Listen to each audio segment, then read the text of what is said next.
Night guard, শেষ রাতের shift. এই গল্পটা বলা হয় সত্য ঘটনার ভিত্তিতে। শহরের এক পুরনো মাল্টি স্টোরি ভবনে রাতের নিরাপত্তার দায়িত্বে ছিল একজন নাইট গার্ড। তার নাম রাশেদ। এটা তার চাকরির শেষ রাত ছিল, কিন্তু সেই রাতে যা ঘটেছিল সেটা কাউকে বলতে চাইলেও সে আর কখনো পারেনি। ঘড়িতে তখন রাত 12টা। ভবনের ভেতর সব অফিস বন্ধ। লিফট আর করিডর সব জায়গায় অদ্ভুত নীরবতা। রাশেদ সিকিউরিটি মনিটর দেখছিল। হঠাৎ সাততলার ক্যামেরাটা ঝাপসা একটা নড়াচড়া দেখা গেল। সাততলায় কোনো অফিস খোলা নাই, সব লাইট অনেক আগে থেকে অফ হওয়া উচিত। সে ওয়ার্কশপের স্টেশন থেকে উঠে লিফটের দিকে হাঁটলো। লিফট ঢাকা হলেও অদ্ভুতভাবে দরজাটা আগে থেকেই খুলে গেল, যেন কেউ ভেতর থেকে নামছে। ভেতরে কেউ ছিল না। রাশেদ ধীরে ধীরে লিফটে উঠে গেল। সাততলার বাথরুম চাপতেই লিফট ঝাঁকুনি খেলো। লাইট দুইবার টিম টিম করে নিভে গেল, আবার জ্বলে উঠল। ভবনের মেইনটেন্স খারাপ, এটা সে জানে, তাই ভয় পাওয়ার কারণ নাই। তবে লিফটের স্ক্রিনে সে দেখল লিফট 7তলায় নয় 8তলায় যাচ্ছে, কিন্তু ভবনের 8তলা নাই। অদ্ভুত তলা। দরজা খুলল, সামনে অন্ধকার বড় করিডোর। সেখানে লাইট নেই, জানালা নাই, টাইলস নাই। কিন্তু সবচেয়ে অদ্ভুত বিষয়, করিডোরটা অসম্ভব লম্বা। এটা কোনোভাবেই ভবনের ভিতরের জায়গার সাথে মেলে না। রাশেদ টর্চ জ্বালালো। দেওয়ালের পুরনো ফাইল, ছেঁড়া ক্যালেন্ডার, ভাঙা চেয়ার, যেন বহু আগের কোনো অফিসে এসেছে সে। হঠাৎ পেছন থেকে লিফটের দরজা বন্ধ হওয়ার শব্দ হলো। রাশেদ ঘুরে দরজায় হাত দিল। দরজা খুলছে না। তারপর করিডোরের শেষ দিকে টিক টিক কোনো পুরনো দেওয়াল ঘড়ি টিক টিক শব্দ শোনা গেল। সে হাঁটতে শুরু করলো। করিডোরটা একসময় বাঁক নিল। বাঁকের পর দেখলো একটা কাঠের দরজা।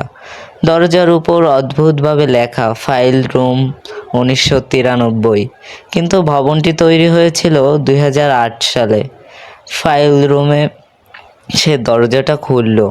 বড় ঘর, মাঝখানে একটা পুরনো টেবিল, চারিদিকে ফাইলের আলমারি, সব কিছুতে ধুলোর স্তূপ জমে আছে। কিন্তু টেবিলের উপর একটি ফাইল একদম খোলা। ফাইলের কভারে লেখা আছে সিকিউরিটি স্টাফ মিসিং রিপোর্ট।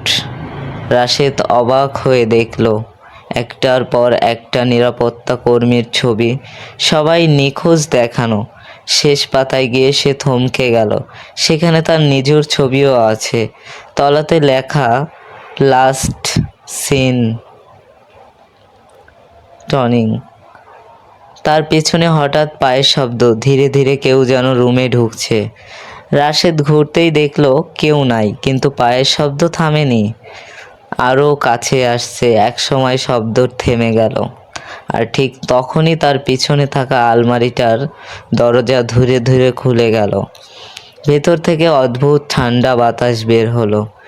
কেউ যেন খুব আস্তে ফিস ফিস করে বলছে, এই ফাইলের তালিকা আজ রাতেই পূর্ণ হবে।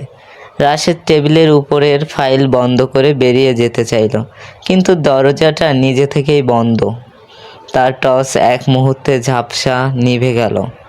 সত্য প্রকাশ। রাশেদের টর্চ আবার জ্বলে উঠল। সে দেখল রুমের দেওয়ালে যারা নিখোঁজ তাদের ছবি টানানো। সবাই নিরাপত্তা কর্মী, সবাই একই ভবন থেকে নিখোঁজ। হঠাৎ সিসিটিভি মনিটরের শব্দ শোনা গেল। শো ক্যামেরা 8তলার মুভমেন্ট ডিরেক্ট করছে। ভবনের 8তলা নেই, এটা তো সে জানে, কিন্তু সিসিটিভি ফুটেজে দেখাচ্ছে একজন নাইট গার্ড লিফটের সামনে দাঁড়িয়ে। ফুটেজে থাকা লোকটি রাশেদ নিজেই। সে নিজের চোখকে বিশ্বাস করতে পারছিল না। ফুটেজে দেখা গেল একটি ছায়া তার পিছন দিয়ে লিফটে ঢুকছে।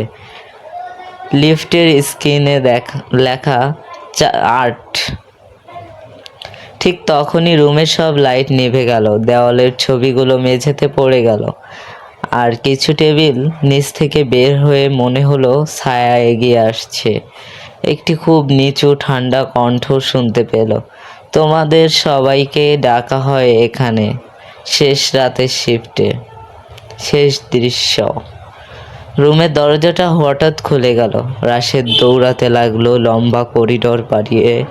সে লিফটের সামনে পৌঁছালো। দরজা খুলতেই সে দেখে ভেতরে কেউ দাঁড়িয়ে আছে। একজন পুরনো ইউনিফর্ম পরা নাইট গার্ড, চোখ দুটো অদ্ভুত ফ্যাকাশে। সে শুধু বলল, শিফট শেষ হয়েছে, তুমি এখন আমাদের দলের সদস্য। রাশেদ পিছিয়ে আসতে চাইছিল, কিন্তু তার পেছনে আর করিডোর নেই, যেন পুরো ফ্লোরটাই মিলিয়ে গেছে। শেষবার দেখা গেল লিফটের দরজা ধীরে ধীরে বন্ধ হচ্ছে। ডিজিটাল ডিসপ্লেতে লেখা 8 তলা। পরের দিন ভবনের লোকজন দেখলো রাশেদ আর কখনো কাজে আসেনি। কোনো হদিশও পাওয়া যায়নি, কিন্তু সিকিউরিটির শেষ ফুটেজে লিফটের সামনে দাঁড়িয়ে থাকা লোকটাকে এখনও দেখা যায়, মাঝে মাঝে রাতের বেলায়। অনেকে বলে তিনি নাকি এখনও নিজের শেষ শিফট শেষ করার চেষ্টা করছেন।